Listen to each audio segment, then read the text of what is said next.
창세기 42장, 43장 전체 내용을 나눌 거지만 봉독은 42장 30절에서 38절까지. 그 땅의 주인인 그 사람이 엄하게 우리에게 말씀하고 우리를 그 땅에 대한 정탐꾼으로 여기기로 우리가 그에게 이르되 우리는 확실한 자들이요 정탐꾼이 아니니라. 우리는 한 아버지의 아들 12형제로서 하나는 없어지고 막내는 오늘 우리 아버지와 함께 가나안 땅에 있나이다 하였더니 그 땅의 주인이 한 사람이 우리에게 이르되 내가 그같이 하여 너희가 확실한 자들임을 알더니 너희 형제 중에 한 명을 내게 보고 양식을 가지고 와서 너희 집안의 굶주림을 구하고 너희 막내 아우를 내게로 데려오라. 그러면 너희가 정탐꾼이 아니요 확실한 자들임을 내가 알고 너희 형제를 너희에게 돌리리니 너희가 이 나라에서 무역하리라 하더이다 하고 각기 자리에서 쏟고 오직 각 사람의 뭉치가 그 자손에 있는지라. 그들과 그들의 아버지가 뭉치를 보고 다 두려워하더니 그들의 아버지 야곱이 그들에게 이르되 너희가 나에게 내 자식들을 잃게 하도다. 요셉도 없어졌고 시므온도 없어졌거늘 베냐민을 또 빼앗아가고자 하니 이는 다 나를 해롭게 함이로다. 르우벤이 아버지에게 말하려는데 내가 그를 아버지께로 데리고 오지 아니하거든. 내 두 아들을 죽이소서. 그를 내 손에 맡기소서. 내가 그를 아버지께로 데리고 돌아오리이다. 함께 있습니다. 야곱이 이르되 내 아들은 너희와 함께 내려가지 못하리니 그의 형은 죽고 그만 남았음이라.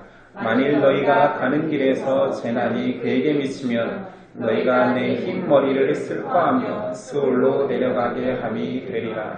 아멘. 오늘 제목은 하나님이 어찌하여. 하나님이 어찌하여라는 제목으로 오늘 나누겠습니다. 오늘 제목은 사실 하나님이 어찌하여가 아니라 본문에 나온 내용으로 42장 28절 하나님이 어찌하여 이런 일을 우리에게 행하셨는가입니다. 너무 제목이 길어서 여러분이 받아쓰기 힘들 것 같아가지고 하나님이 어찌하여로 줄였습니다. 오늘 성경 42장 43장을 아는 내용이겠지만 간단히 요약할 필요가 있을 것 같습니다. 42장 내용은 야곱의 일가가 가나안에서 기근 때문에 식량이 다 떨어져서 그 기근 중에도 곡식을 모아놓았다라는 애굽으로 여행을 떠납니다. 애굽에 온 형제들을 요셉이 한눈에 알아보고 그들의 회개를 촉구하기 위하여서 요셉이 시험을 하지요.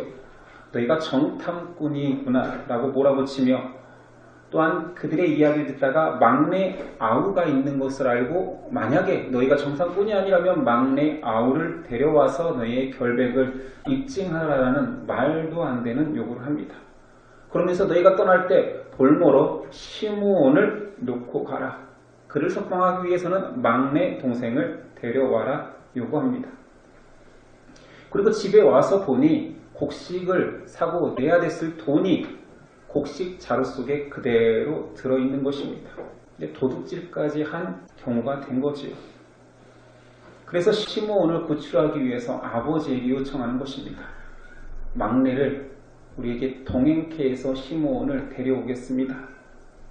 야곱은 결사 반대합니다. 이게 42장의 내용이죠.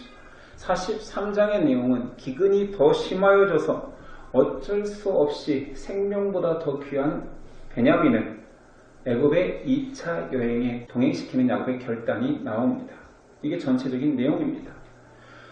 표면적으로는 이 내용 속에 야곱의 큰 결단이 야곱과 그의 가족을 기근에서 구해내는 것 같습니다.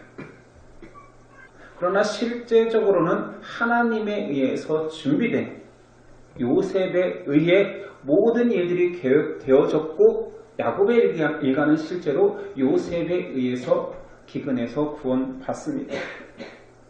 이 내용 전체에서 말하고자 하는 바는 하나님은 결국 야곱을 하나님이 원하시는 곳으로 이끈다입니다.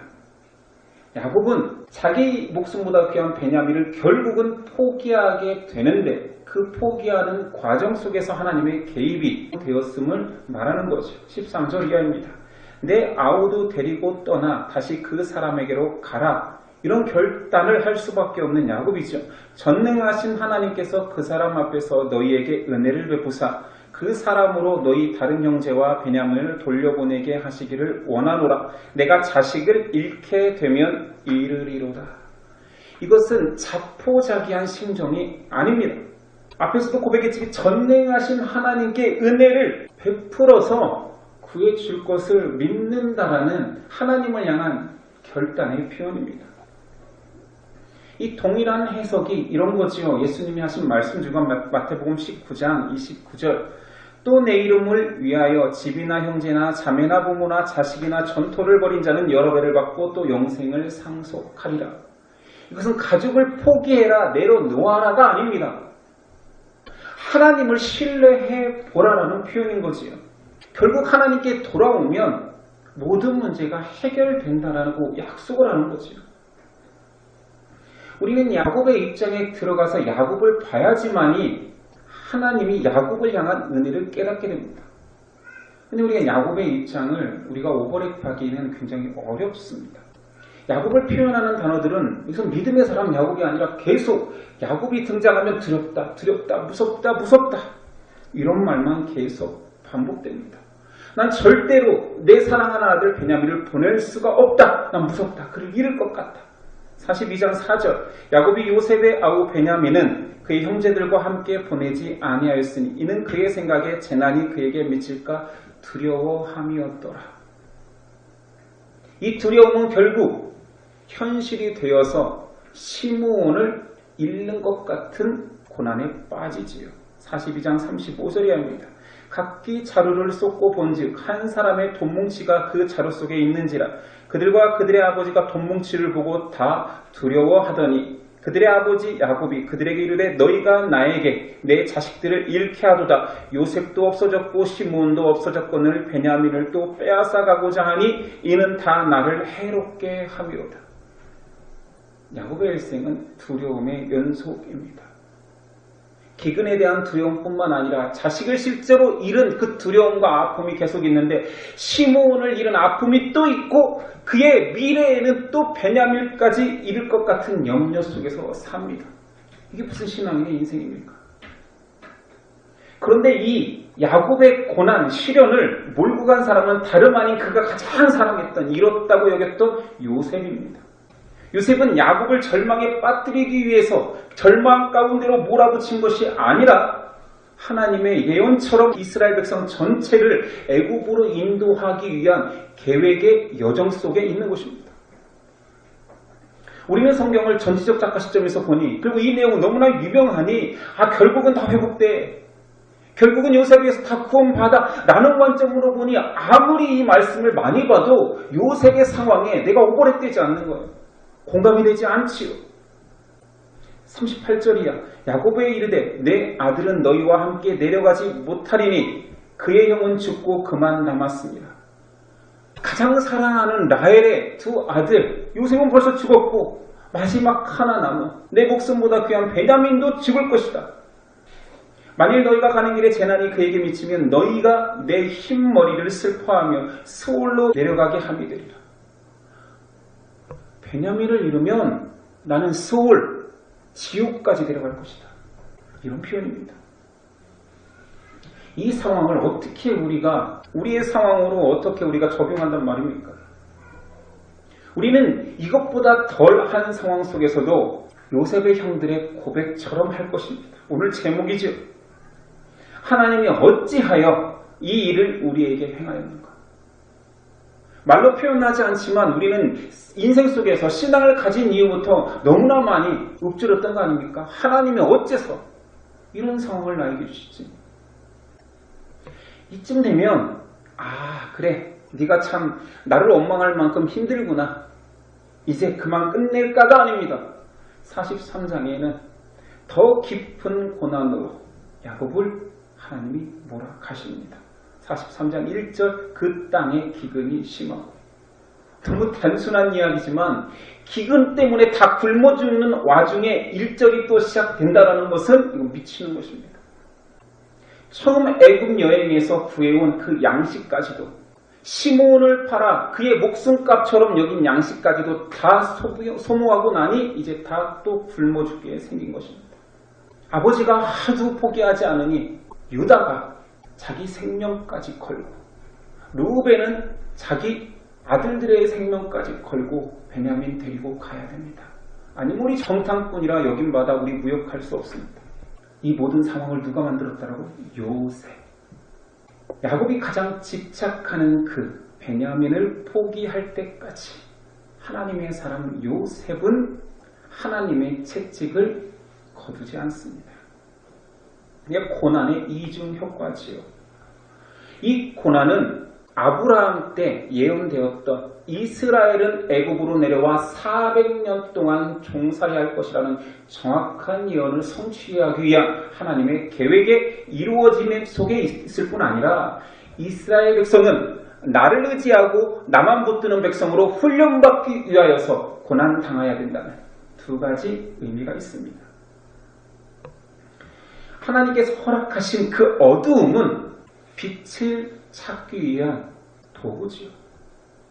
사람은 어둠에 갇혀보지 않는 한 빛의 소중함을 깨닫지 못합니다.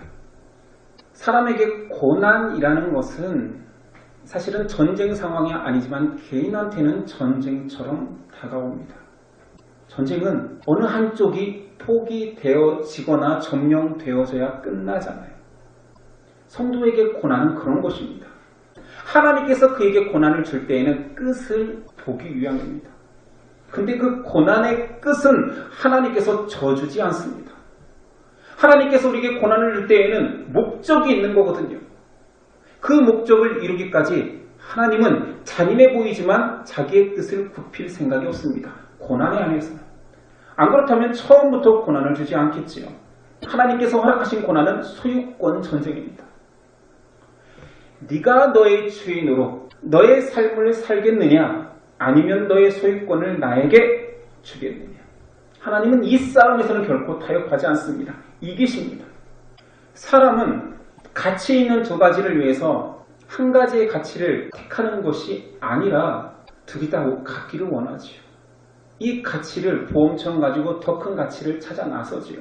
더 큰 가치를 찾게 된다면 그 가치를 더 높은 것을 찾지요. 결코 빈손으로 어떠한 가치를 위해서 뛰어들지 않습니다. 이게 사람의 수준입니다. 근데 우리는 착각해요. 우리는 내려놓으면, 싹 다 내려놓으면 뭔가 귀중한 것이 잡을 수 있는 손이 될 거라고 착각하는 거죠. 저도 그렇게 착각해 왔습니다. 이게 어려운 말 같지만 이런 것입니다. 큰 사탕이 있으면 우리는 작은 사탕을 버리느냐? 그렇지 않습니다. 왜 이거 하나님과의 소유권 전쟁에서 이게 중요하느냐? 저도 내려놓기, 자기 부인 이런 것들이 뭔가 빈손이 되는 건 줄 알았어요. 다 포기하는 건 줄 알았어요. 여러분 잘 내려놔집니까? 내려놓음이란 책을 읽으면 여러분들도 내려놔쳐요? 이런 생각부터 들잖아요. 하버드부터 가야겠네. 그래 하버드 학위를 내려놓지요. 우리는 뭔가 계속 저울질을 합니다. 그런데 하나님이 원하시는 방식은 우리를 알기 때문에 어마어마한 하나님의 큰 은혜를 우리 눈앞에 두고 그것을 두 손으로 잡기 위해서 어쩔 수 없이 손을 털어버리는 상태를 만드십니다. 하나님은 조금 더 좋은 것, 조금 더 좋은 것, 조금 더 좋은 것을 계속 택하기 위해서 하나님 앞에 오게 하는 것이 아니라 처음부터 어마어마한 은혜 가운데 네 손에 있는 모든 것들을 놓지 않으면 이것을 두 손으로 받아들일 수가 없어. 이런 상황으로 가는 거지. 근데 야곱은 그의 인생에서 계속 착각한 거예요. 이 사탕만 놓으면 더 큰 사탕, 이 사탕을 놓고 더 큰 사탕. 그렇게 살아온 거죠. 그러니까 인생이 계속 고난인 거예요. 더 큰 사탕을 위한 고난. 오늘 베냐민을 포기하는 것은 더 큰 사탕을 찾는 것이 아니라 이제 자기 인생에서 두 손을 털어버리는 최초의 모습인 거지. 그래서 이런 고백이 나오는 거예요. 베냐민을 잃으면 잃으리로다 하나님의 은혜를 베푸사. 말이 안 되잖아. 하나님의 은혜를 베푸면 베냐민을 구하시고 우리의 기근도 해결될 거다. 그렇게 돼야 되잖아요. 아니요. 처음으로 두 손을 내려놓은 것입니다. 이것이 은혜의 속성입니다. 하나님의 허락한 십자가의 은혜는 이런 것입니다. 내 빈손, 내 죄악, 내 무가치를 고백할 때야지만이 십자가가 붙들어지는 거지. 요셉의 형제들을 쥐락펴락하는 그 통치는 하나님의 전지전능을 예표합니다. 다 아는 거지요. 모든 것을 알고, 형제들도 알고, 아버지 상황도 알고, 그러나 그 모든 것들을 행하는 것, 통치하는 것은 하나님의 전능성을 대변합니다. 요셉은 괴롭히기 위해서 실언을 준 것이 아니라 하나님의 예언을 성취하기 위함, 야곱의 모든 일가를 기근으로부터 구원하기 위한 계획 속의 과정이었습니다. 다 알고 있는 거죠. 그러나 사람은 모릅니다. 형들은 몰랐죠. 야곱은 몰랐죠. 그러니 두렵습니다. 알 수 없는 것은 불확실한 것은 공포잖아요. 그러나 하나님은 아시지요. 그러니까 하나님께 나를 드렸다, 하나님을 붙들었다, 하나님을 의지했다라는 것은 공포심이 사라지는 겁니다. 왜냐하면 하나님이 아시니. 계시록 1장 8절 하나님을 이렇게 표현합니다. 이제도 있고 전에도 있었고 장차 올 자요 전능한 분이라. 하나님께 내가 붙는다는 것은 나의 미래를 아시는 하나님, 나의 끝과 시작을 한눈에 보고 계시는 하나님, 그 하나님께 나를 맡기는 것입니다. 하나님께서 어차피 내 미래를 다 알고 이끌어 가신다라는 확신이 있는 거지요.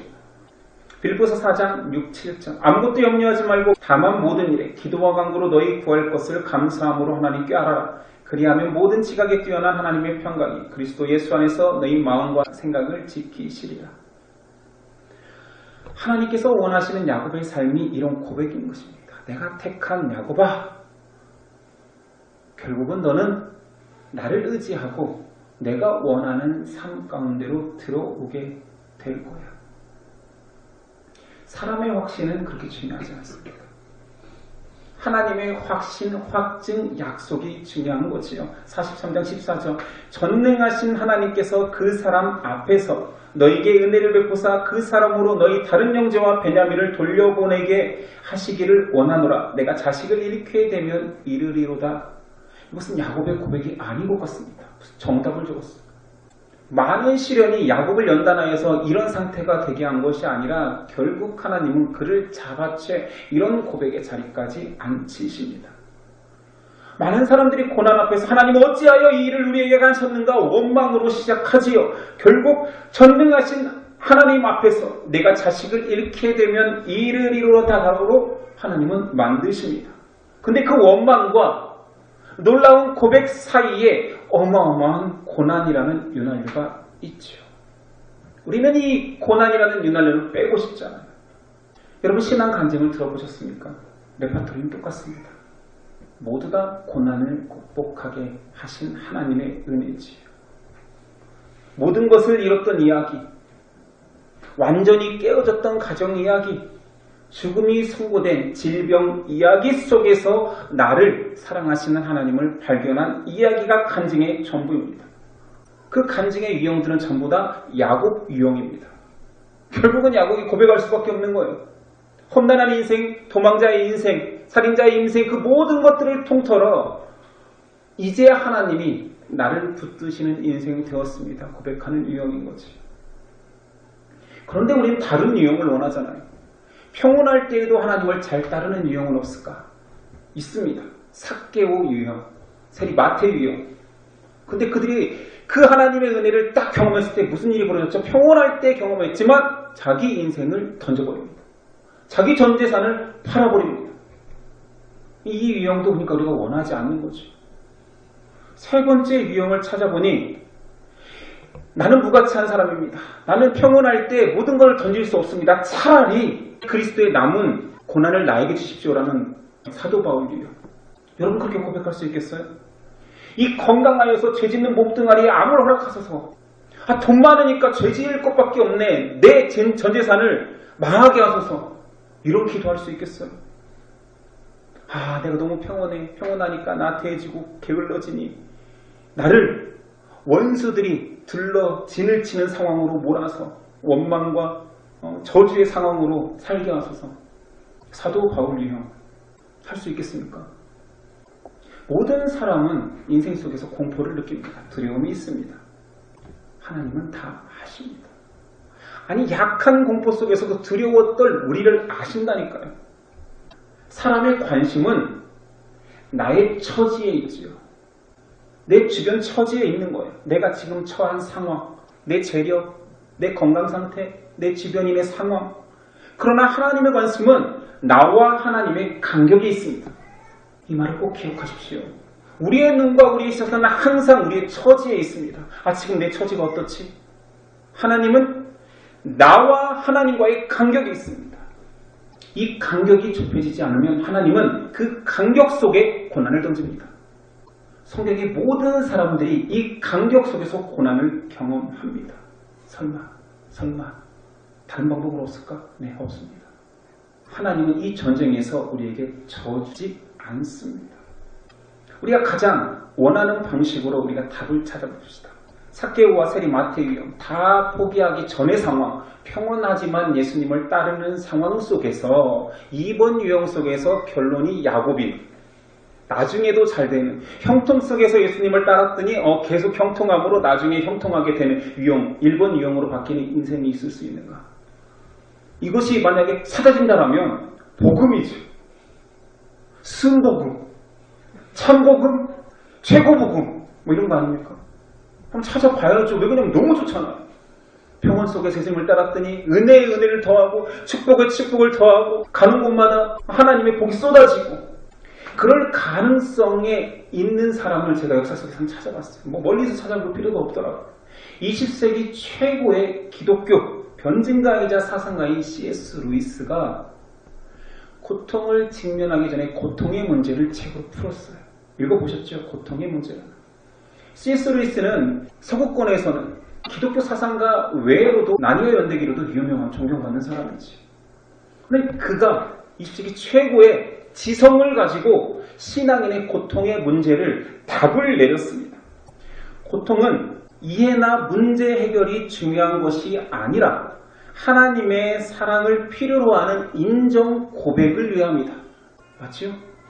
간격을 줄이면 된다는 얘기잖아요. 저는 간격이라고 표현했지만 C.S. 루이스는 더 고상하게 하나님의 사랑을 인정, 고백해야 하는 도구다. 역으로 너에게 고통이 허락되는 즉시 하나님 앞에 나가서 사랑을 고백하라. 그렇게 단순하게 말하진 않았지만, 그러니까 고통이 당할 때마다 하나님이 얼마나 크신 분인지, 고통당하는 내가 얼마나 한계적인 사람인지를 깨닫는다라는 거죠. 고통은 굉장히 순결한 악이라고까지 표현했습니다. 정죄된 악. 그의 말을 한번 읽어볼까요? 오랜 세월 하나님의 자리를 찬탈한 자리에서 한껏 부풀고 커져버린 아집을 양도한다는 것은 죽기만큼 힘든 일입니다. 스스로 자죽할 수 있다고 생각하는 피조물의 환상은 본인 자신을 위해 깨져야 합니다. 정답이죠. C.S. 루이스가 정답을 이야기했습니다. 지성적인 정답. 사람이 이 머리의 설득에 의해서 정답을 따라갈까요? 그럼 C.S. 루이스를 따라갔을까요? 그런데 올라온 고백을 했던 C.S. 루이스가 50살이 넘어서 사랑에 빠집니다. 독신으로 살다가.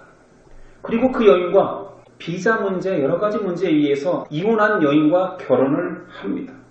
근데 결혼 직후 그 여인이 골수암 판정을 받습니다. 너무 사랑한 나머지 병상에서 결혼식을 올리니 C.S. 루이스 나이 58세입니다. 그러나 아내는 결국 4년 후에 죽습니다. 사랑하는 여인이 죽어가는 과정, 자신이 하나님께 기도하고 매달리던 과정, 그 힘든 과정 속에서 그가 책을 하나 썼으니 헤아려 본 슬픔, M.W. 클라크라는 필명으로 책을 출간했습니다. 그 큰 고통 앞에서 고통의 답을 썼던 본인이지만 얼마나 좌절하고 시리에 빠지는 나약한 인간인지를 적나라하게 썼습니다. 한번 읽어볼까요? 기도하고 소망할 때마다 목이 메는 것은 H와 내가 드렸던 기도와 우리가 가졌던 헛된 소망을 기억하게 되기 때문이다. 한 걸음 한 걸음 우리는 동산의 길을 걸어 올라갔다. 하나님은 가장 자비로운 듯 소망이 보일 때마다 실은 다음번 고문을 준비하고 계셨던 것이다.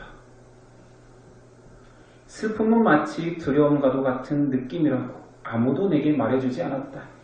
똑같이 속이 울렁거리고 안절부절 못하며 입이 벌어진다. 세상과 나 사이에는 뭔가 보이지 않는 장막이 드리워져 있다. 다른 사람이 뭐라 말하든 받아들이기 힘들다. 아니 받아들이고 싶지 않은 게다. 만사가 너무 재미없다. 그러면서도 다른 사람들이 곁에 있어주기를 바란다. 집이 텅 빌 때가 무섭다. 또한 슬픔은 게으른 것이라고 아무도 내게 말해주지 않았다. 외로운 사람이 지저분한 사람으로 마침내는 더럽고 역겨운 인간으로 변하는 이유는 간단하다. 이게 고통의 문제를 답을 내렸던 C.S. 루이스의 고백 같습니까? 자기 이름으로 책을 출간하지도 못하고 가명으로 책을 출간하면서까지 자기의 손해를 다 표현했다. 그가 실제로 경험한 육체의 고통은 더욱 처절합니다. 슬픔 따위는 육체의 고통과 비교해 볼 때 아무것도 아니지 않은가. 바보들이 뭐라 하든지 간에 육신은 마음보다 20배는 더 고통을 겪는다. 마음은 언제나 회피할 능력이 있다. 최악의 경우에도 참을 수 없이 괴로운 생각은 단지 왔다 갔다 맴돌 뿐이지만 육신의 고통은 너무나 지속적인 것이다. 저는 그래서 늙는 게 무섭습니다. 저는 항상 아내한테 그래. 나 늙으면 지금보다 더 괜찮은 사람 될 수 있을까? 내가 지금부터 더 순결한 신앙의 고백을 하며 살까? 신앙의 선배들이 좀 하나님과 간격이 더 좁아지니 이것이 참 기쁨이다 해주면 좋으련만. C.S. 루이스가 이 책을 하나님에 대한 원망과 자기의 약함을 고백한 것만으로 끝내지는 않았습니다. 그리고 고난에 대한 지적 동의였던 자신도 결국 한없이 나약한 절대자가 필요한 존재임을 이 글 전체가 말하고 있는 거죠. 우리는 우리가 굉장히 괜찮은 사람이라고 착각합니다. 그러나 사실 우리는 하나님이 없이 살 수 없는 더없이 고집스럽고 잔인하고 게으른 죄인일 뿐입니다. 이번 주에 MT를 지난주에 갔다 왔잖아요. 갔다 오니 여러분 회사 생활 잘했습니까? 회사 안 쫓겨나셨어요? 아니 그렇게 놀고 다음날 일이 됩니까? 저는 너무 힘들더라고요. 확실히 나이가 먹으니까 회복력이 너무 떨어져서 유연성이 떨어지는 것 같아요. 정서가 말라버린 상태에서 애들은 자유롭게 놀고 왔더니 다시 패턴화시키기가 너무 힘든 상태잖아요. 그래서 저는 정서가 다운됐죠. 애들은 길길이 날뛰죠. 이것을 다시 맞추는데 제 정서가 받쳐주지 못하는 거예요. 너무 화가 나는 거예요. 왜 다시 실컷 놀았으면 자기 패턴으로 와야지. 왜 안 오냐. 제가 좀 혼냈습니다. 혼냈더니 애들은 유연성이 있어서 혼내고 돌아서면 저녁 먹고 풀려요. 근데 저는 안 풀리는 거예요. 깨진 제 정서가. 그래서 밥을 굶었습니다. 아 이거 밥 먹을 일이 아니다. 내 정서를 회복해야 되지. 그리고 제가 애들한테 화내기 싫어서 이렇게 약속을 했거든요. 하나님 제가 미워지고 제 정서가 깨어지는 제가 보기에도 제가 못날 때마다 기도를 30분 늘리겠습니다. 기도를 30분 늘려봐도 못난 것이 회복되지 않더라고요. 그래서 이거 안 된다. 너무 약한 약발이다.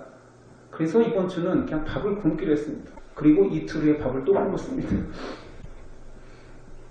자신이 믿을만 합니까?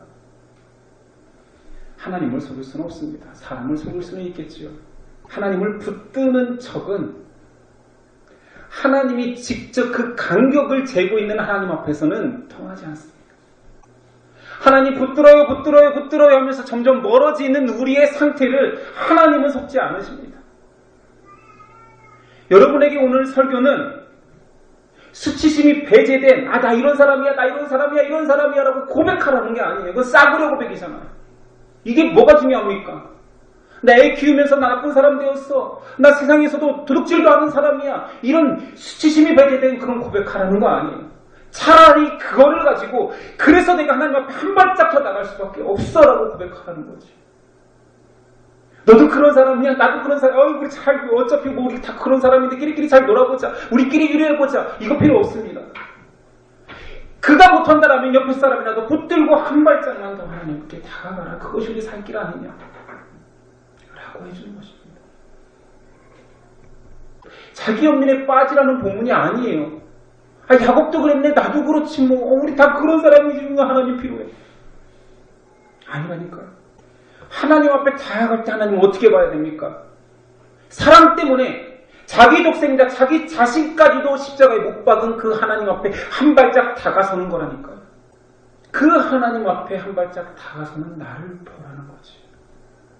인생의 참 공포 참 두려움은 우리의 처지가 아닙니다. 우리가 계속 바라보고 있는 처지는 결코 아닙니다. 진짜 두려움은 하나님과 나의 사이의 간격이 멀어지고 있는데도 둔감한 나입니다.